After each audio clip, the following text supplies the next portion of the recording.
आज की वीडियो का टॉपिक है हमारा perspective of education in Pakistan. इसमें हम देखेंगे कि एजुकेशन को पाकिस्तान में किस नज़रिए से, किस दौर के अंदर कैसे देखा गया। अब सबसे पहले हम देखते हैं कि प्री पार्टीशन जो दौर था उसमें जो एजुकेशन है उसको सब कॉन्टिनेंट में किस तरह से कैरी किया गया। उसमें इंडो पाक दोनों की जो एजुकेशन को ब्रिटिश ने या शुरू में ईस्ट इंडिया कंपनी ने, और बाद में जब ईस्ट इंडिया कंपनी से ये ताजे बरतानिया के पास गया तो किस अंदाज से एजुकेशन को ढाला गया, क्या क्या पॉलिसीज़ और क्या क्या डेवलपमेंट हुई।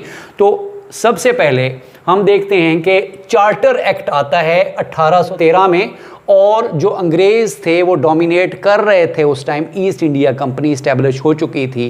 तो मिशनरी स्कूल यानी वो चाहते थे कि जो क्रिश्चियंस हैं, क्रिश्चियनिटी की तालीम स्कूलों के अंदर दी जाए, और मुख्तलिफ उन्होंने मदारिस कायम किए जहाँ पर उन्होंने अपनी तबलीग शुरू की ईसाइयत की। तो यहाँ पर बड़ा प्रोमिनेंट है कि चार्टर एक्ट आया और उसमें कहा गया कि मिशनरी स्कूल बनेंगे, उसके अंदर एजुकेशन भी दी जाएगी लेकिन ईसाइयत के हवाले से भी बताया जाएगा। तो इसके ऊपर बड़ा कंसर्न था यहाँ के लोकल्स को। दूसरा है लॉर्ड मैकॉले 1835। बहुत ही मतलब तस्वर किया जाता है कि ये एक डाइवर्जन था, एक टोटल चेंज था 180 डिग्री का, कि जब सब कॉन्टिनेंट की एजुकेशन जिसमें ज़्यादा प्रोमिनेंट मदारिस वगैरह थे या नवाबों और बड़े हुक्मरानों के बनाए हुए जो स्कूल्स थे, यूनिवर्सिटीज़ थी, उनको चलाया जा रहा था, तो लॉर्ड मैकॉले ने कहा कि ये कुछ भी नहीं है, कि आपकी सारी जो ओरिएंटल नॉलेज है यानी जो मशरकी उलूम हैं वो सारे के सारे, और यूरोप की एक लाइब्रेरी के 2 शेल्फ की किताबें वो उससे बेहतर हैं। वो तस्वर करता था कि जो ब्रिटिश की एजुकेशन है that is higher, that is better than the education which is being given in subcontinent. तो लॉर्ड मैकॉले ने क्या किया जी, इंग्लिश को प्रमोट किया और मदरसे के मज़हब के वो ख़िलाफ़ था। तो इसके ऊपर बड़ी रेजिस्टेंस हुई। और फिर आगे देखते हैं वुड्स डिस्पैच। डिस्पैच का मतलब होता है एक लेटर, एक उसने ख़त लिखा और उसके अंदर बताया कि सब कॉन्टिनेंट में एजुकेशन को कैसे देखा जाए और क्या किया जाए। ईस्ट इंडिया कंपनी, तब तक ईस्ट इंडिया कंपनी ही चल रही है, जब तक कि 1857 की जंग आज़ादी नहीं हो जाती, ईस्ट इंडिया कंपनी ही चल रही है। तो वो कहते हैं कंप्लीट एजुकेशन सिस्टम उसने इंट्रोड्यूस करवाया। इसको मैग्ना कार्टा ऑफ एजुकेशन कहते हैं सब कॉन्टिनेंट के एजुकेशन सिस्टम में। तो प्राइमरी और यूनिवर्सिटी की तालीम तक इसने फोकस किया, एक सिस्टम दिया सब कॉन्टिनेंट में पहली मर्तबा। और उन्होंने कहा कि ख़वातीन को, यहाँ की ख़वातीन को लिटरेट किया जाए, उनको एजुकेट किया जाए जिस तरह से यूरोप में किया जा रहा है। तो ये इसको बेहतरीन एक दौर कहा जाता है एजुकेशन के हवाले से। फर्दर देखते हैं, नंबर 4 पे है हंटर कमीशन। 1882 में जो विलियम हंटर, उसने एक कमीशन बिठाया यानी एक कमेटी बिठाई, और उन्होंने जो अपनी एजुकेशन के हवाले से प्रायोरिटीज़ बताई और उन्होंने फोकस किया कि प्राइमरी एजुकेशन के ऊपर फोकस किया जाए, स्कूल्स खोले जाएं, प्राइवेट स्कूल्स को प्रमोट किया जाए ताकि किसी न किसी तरीके से लिटरेसी, न्यूमरेसी एजुकेशन को बढ़ाया जा सके। और उसने मदरसे के ये भी मुखालिफ ठहरा। तो ये ख़त आया था, ये हंटर कमीशन ने जो है, इसने भी ये एंटी मदरसा था जिस तरह से लॉर्ड मैकॉले था। इसके बाद यूनिवर्सिटी कमीशन, जैसा कि नाम से ही जाहिर है, 1902 में इसने कहा कि जी नई यूनिवर्सिटीज़ बनाई जाएं और कुछ यूनिवर्सिटियों को चार्टर दिया गया। इसके बाद बेटरमेंट इन यूनिवर्सिटी यानी यूनिवर्सिटी के अंदर एजुकेशन को, उसकी क्वालिटी को बेहतर किया जाए, यहाँ पर जो काम है रिसर्च का उसको बेहतर किया जाए। तो ये था जनाब यूनिवर्सिटी कमीशन 1902। उसके बाद सैडलर कमीशन है, सैडलर कमीशन भी इसको कहते हैं। 1917 से 1919 तक इसकी मुख्तलिफ मीटिंग्स चलती रहीं और उन्होंने जो अपने जो एजुकेशन से मुतालिक अपना विजन दिया वो था कि linking university and secondary education, university और सेकेंडरी एजुकेशन इनका आपस में लिंक नहीं है। तो वो लिंक कैसे बनेगा? इंटरमीडिएट कॉलेजेस बना के उसने कॉलेजेस डेवलप करवाए और यूनिवर्सिटी और जो सेकेंडरी एजुकेशन है यानी 10th तक की जो तालीम है उनको लिंक किया इंटर कॉलेजेस बना के। इसके बाद है हेरटॉग या इसको स्टैचरी कमीशन भी कहते हैं, ये आया 1929 में। इसने क्वालिटी को कहा कि क्वालिटी फोकस होनी चाहिए, पासिंग परसेंटेज इसने कहा कि बेहतर होनी चाहिए। ये पहले बहुत ही कम थी, सब कॉन्टिनेंट के लोगों को तस्वर किया जाता था कि इनका आईक्यू बहुत नीचे है। तो इसने कहा कि इनका आईक्यू ऊपर लाने के लिए या जो वाइप आउट करने के लिए कि जो मजदूर तबका है या जो मीडियोकर है वो वैसे पीछे रह जाए, तो इसने जो पासिंग परसेंटेज है उसको बढ़ा दी। और इसने वोकेशनल ट्रेनिंग, वी का मतलब है वोकेशनल ट्रेनिंग इंस्टीट्यूट, इसने कहा कि लोगों को दस्तकारी वोकेशंस मुख्तलिफ किस्म के काम सिखाए जाएं। नेक्स्ट है सार्जेंट प्लान, ये आखिरी प्लान था 1944 में। इसके तहत दिया गया कि यूनिवर्सल प्राइमरी एजुकेशन होनी है, यानी हर बच्चा, हर मर्द औरत सब तक पहुंचाई जाए। तो पहली मरतबा यूनिवर्सल एजुकेशन का स्लोगन सब कॉन्टिनेंट में सार्जेंट प्लान ने या सार्जेंट कमीशन भी कहते हैं, तो इसमें इंट्रोड्यूस करवाया। और ये भी टेक्निकल एजुकेशन और वो वुमेन एम्पावरमेंट थ्रू एजुकेशन का हामी था। तो ये था प्री पार्टीशन का एक ओवरव्यू। अब हम चलते हैं पाकिस्तान आज़ाद करवा लिया और उसके बाद क्या हुआ जी? पोस्ट पार्टीशन 1947 के बाद नवंबर 27 से 1 दिसंबर तक कराची में एक कॉन्फ्रेंस होती है 4-5 दिन की। इसके अंदर कायदे आज़म अपना ख़त भेजते हैं, ख़ुद शिरकत नहीं कर पाते किसी मसरूफियत की वजह से। तो उस ख़त को पढ़ा जाता है जिसमें कहा जाता है कि एजुकेशन हमारी ज़िंदगी और मौत का सवाल है। एजुकेशन से ही हम, और ख़ास तौर पर साइंटिफिक एजुकेशन, टेक्निकल एजुकेशन से हम दुनिया का मुकाबला कर सकते हैं। तो ये पहला मैसेज था 1947 में। और कायदे आज़म ने जो लेटर भेजा वो एजुकेशन मिनिस्टर थे फजलुर रहमान, उन्होंने पढ़ के सुनाया। और जो इसके अंदर जो बताया गया कि कोर वैल्यूज़ क्या हैं जी? इस्लाम की जो कोर वैल्यूज़ हैं उसको प्रमोट करने के लिए एजुकेशन हमारा काम करेगा, यानी हमारा एजुकेशन सिस्टम, उसका जो मकसद है, मकसद तालीम जिसको कहते हैं, वो इस्लाम और उसके बुनियादी नज़रिए को आगे बढ़ाना है। फिर आइडियोलॉजी ऑफ पाकिस्तान की प्रमोशन है, साइंस और टेक्निकल एजुकेशन। प्राइमरी जो एजुकेशन है पहले कोई 4 साल की होती थी, फिर कहा गया कि इसको 5 साल का दौरानिया कर दिया जाए। इसके बाद आती है नेशनल एजुकेशन कमीशन। अभी पॉलिसी नहीं बन रही, अभी कमीशन है या पहली कॉन्फ्रेंस हुई, फिर कमीशन 1959 अयूब खान का दौर। और इसके सेक्रेटरी एजुकेशन है SE सेक्रेटरी एजुकेशन SM शरीफ, इसको शरीफ रिपोर्ट भी कहते हैं, बड़ी मारूफ है। तो इसने जो कहा कि जनाब PBL बच्चों को project based learning, problem based learning 1959 में हमें कहा गया था, अभी तक इम्प्लीमेंट नहीं कर सके। तो ऑल चिल्ड्रन इन स्कूल, हर बच्चा स्कूल में जाना चाहिए आफ्टर 15 ईयर्स, यानी अप टू 15 ईयर्स। और BA 3 साल की होनी चाहिए, यानी 15 साल तक हर बच्चे को, यानी जो 5 साल और 15 साल तक, यानी जो 6ठी 8वीं तक की तालीम है वो कहा कि इनको बच्चों को भेजना चाहिए। और BA 3 साल का कर दिया। पासिंग परसेंटेज जो है वो 40%, ये ज़रा सख्त किस्म का वो था, SM शरीफ का जो वो था, पासिंग परसेंटेज 40% कर दिया। एग्रीगेट कहा गया कि जी 50% होना चाहिए। और करिकुलम कमेटी बनाई गई 1959 में, और एक यूनिवर्सिटी एक्ट बना ताकि यूनिवर्सिटियों को, मैक्सिमम यूनिवर्सिटियों को उस एक्ट के तहत इस्टेब्लिश किया जा सके। कम्प्रीहेंसिव स्कूल्स आपने सुने होंगे, कम्प्रीहेंसिव स्कूल्स जो है उसको भी कहा गया कि ये जहाँ पर टेक्निकल एजुकेशन भी होगी, आपने सुना होगा बिजली का काम सीखते थे, बढ़ई का काम सीखते थे, तो ये कम्प्रीहेंसिव स्कूल्स ओपन किए गए।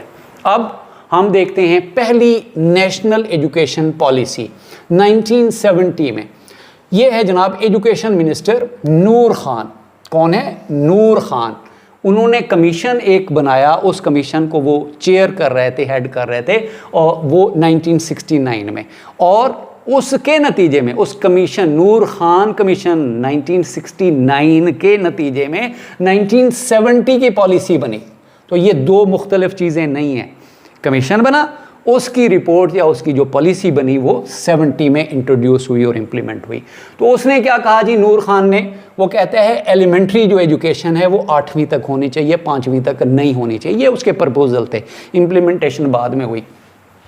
फ्री कंपलसरी प्राइमरी एजुकेशन कहा कि ये लाजमी होनी चाहिए, और नई यूनिवर्सिटियों का इन्होंने ऐलान किया कि ये बनाई जाएंगी, इस्लामाबाद में, बहावलपुर, कोयटा, मुल्तान के अंदर बनाई जाएंगी। उसके बाद national educational core for literacy, के लिटरेसी जो मैट्रिक FA पढ़े हुए बच्चे हैं वो नेशनल एजुकेशन कोर, वो बच्चों को जब ये पास आउट हो जाएंगे, अपनी मैट्रिक FSC कर लेंगे, तो वो बच्चों को तालीम देंगे ताकि लिटरेसी को बढ़ाया जा सके। इसके साथ उनकी 3 महीने की कैडेट की तालीम भी होती थी, कैडेट की जो ट्रेनिंग है वो भी होती थी, ताकि अपनी अफवाज के साथ ये शाना बशाना किसी जंगी सूरत के अंदर खड़े हो सकें। तो ये एक इम्पॉर्टेंट इसका पॉइंट था। उसके बाद नेक्स्ट है national education policy 1972। Education minister हैं जी अब्दुल हफीज़ पीरज़ादा, और ये क्या कहता है, फ्री एजुकेशन टिल 8th। यहाँ पर भुट्टो का दौर आ चुका है, और भुट्टो का जो मेन स्लोगन था वो नेशनलाइजेशन। उसने इंडस्ट्री को भी नेशनलाइज किया, उसने जो प्राइवेट स्कूल्स कॉलेजेस थे उनको भी नेशनलाइज किया, जो भी प्राइवेट थे। तो मेन अगर कोई इसकी बात पूछें तो इस पॉलिसी की मेन बात है नेशनलाइजेशन ऑफ इंस्टीट्यूशंस। तो फिर यूनिवर्सिटियां कायम हुई इसमें, यहाँ प्रपोजल था, यहाँ पर कायम हुई। तो मुल्तान के अंदर कायम हुई, सैदो शरीफ में कायम हुई, बहावलपुर में और सक्खर में। ठीक है जी। उसके बाद UGC यूनिवर्सिटी ग्रांट्स कमीशन, इससे पहले एक और जो है ना वो डिक्टेटर के दौर में बना था, तो उसको ख़त्म किया गया और उसको रिमूव करके अब बनाया गया यूनिवर्सिटी ग्रांट्स कमीशन। पहले यूनिवर्सिटी आर्डिनेंस था, उस आर्डिनेंस को ख़त्म किया गया, अब एक कमीशन बनाया गया 1974 में। इसी पॉलिसी 1972 की है, इसी के तहत यूनिवर्सिटी ग्रांट्स कमीशन बनाया गया 1974 में। और नेशनलाइजेशन का ये मैंने पहले बताया, और पीपल्स ओपन यूनिवर्सिटी इसने कायम की। पीपल्स ओपन यूनिवर्सिटी, अल्लामा इकबाल ओपन यूनिवर्सिटी का जो जब इस्टेब्लिश हुई तो ये पीपल्स ओपन यूनिवर्सिटी थी। उसके बाद तो ये हो गया भुट्टो का दौर। फिर चलते हैं जी नेशनल एजुकेशन पॉलिसी 1978। भुट्टो जो है वो जेल हो चुकी उसको, और वो इसके बाद आगे ज़ियाउल हक का दौर। ज़ियाउल हक का जो एडवाइज़र था, एजुकेशन एडवाइज़र, वो था मोहम्मद अली होती। और ज़ियाउल हक का दौर, इस्लामाइजेशन का दौर, मेन फीचर उसकी वही है। फिर मस्जिद मकतब स्कूल बनाए इसने, तकरीबन कोई 5000 के करीब। फिर महल्ला स्कूल बनाए। तो ये इसके मेन या प्रोमिनेंट बातें हैं इसके पर्सपेक्टिव में। और कुरान की तालीम कहा गया ये लाजमी होगा। टेक्निकल एजुकेशन, लोगों को ज़्यादा से ज़्यादा, मदारिस के रिफॉर्म्स, नए मदारिस भी इसके टाइम में बहुत खुले। लिटरेसी ऑर्डिनेंस, इसने ऑर्डिनेंस जारी किया कि किसी आदमी को 1985 में, ठीक है, यानी इसका दौर ख़त्म होने वाला था, तब इसने ऑर्डिनेंस वो किया, उस पॉलिसी के तहत ही था कि जी किसी का लाइसेंस नहीं बनेगा, किसी का शनाख्ती कार्ड नहीं बनेगा जब तक कि वो लिटरेट ना हो। लेकिन वो इम्प्लीमेंट ना हो सका। अब नेशनल एजुकेशन पॉलिसी 1992 में इसको फ़खर इमाम है जो इसको लीड कर रहे हैं। उसने कम्युनिटी सर्विस लिटरेसी, यानी वहाँ पर था नेशनल एजुकेशन कैडेट कोर था या एजुकेशन कोर था, और इसने कम्युनिटी सर्विस लिटरेसी के लोग अपने जो पढ़े लिखे हैं वो अपनी कम्युनिटी के अंदर लिटरेसी न्यूमरेसी या लोगों को लिटरेट करें। एजुकेशन विद मीडिया, ये एक नया ट्रेंड था इनका कि मीडिया के थ्रू एजुकेशन दी जाए। तो इसकी कोई ज़्यादा वजाहत से इसकी पॉलिसी के जो मेन चीज़ें हैं वो यही हैं। मज़ीद अगली पॉलिसी क्या है, नेशनल एजुकेशन पॉलिसी 1998। इसको इकरा का नाम भी दिया गया, इकरा। और ये 1998 ये है एजुकेशन मिनिस्टर सैयद गौस अली शाह के दौर में। और another chance to school, यानी एक और चांस दिया जाए। बच्चा अगर ड्रॉप आउट है तो उसको ये नहीं कि वो दोबारा दाखिल नहीं, दोबारा उसको चांस दिया जाए। आईटी की जो स्किल है उसको इंट्रोड्यूस करवाया गया। एनटीएस का इदारा ये 1998 की एजुकेशन पॉलिसी में मॉडल स्कूल्स, जो मॉडल सेकेंडरी स्कूल्स का एक वो आया, तो ये भी जनाब 1998 की इकरा पॉलिसी के तहत आया। सर सैयद अहमद ख़ान 1898 में उनकी जो डेथ हुई, उसके 100 साल के बाद उनकी डेथ एनिवर्सरी मनाई गई। तो ये सर सैयद की डेथ एनिवर्सरी, क्योंकि सर सैयद अहमद ख़ान का जो सब कॉन्टिनेंट में मुस्लिम एजुकेशन के हवाले से बहुत बड़ा नाम है। क्वालिटी एजुकेशन के ऊपर फोकस किया गया जी, और काउंसिल फॉर टेक्निकल एजुकेशन, ये और इम्तिहानों में पहली मरतबा MCQs को इंट्रोड्यूस करवाया गया। इसके बाद नेशनल एजुकेशन पॉलिसी आती है 2009, पाकिस्तान पीपल्स पार्टी का दौर है, और इसमें क्या कहा गया जनाब कि एक्सेस, इक्विटी और क्वालिटी, इसका नारा लगाया गया कि हर बच्चे तक एक्सेस होना चाहिए एजुकेशन का, हर आदमी तक एक्सेस होना चाहिए। उसके बाद इक्विटी होनी चाहिए हर जगह, ठीक है, हर जगह जो स्कूल कॉलेजेस और आसानी से एजुकेशन हासिल की जाए, और क्वालिटी एजुकेशन होनी चाहिए। सिर्फ ख़त लिखने वाले नहीं, बल्कि एजुकेटेड और टैलेंटेड और टेक्निकल लोग हमें चाहिए।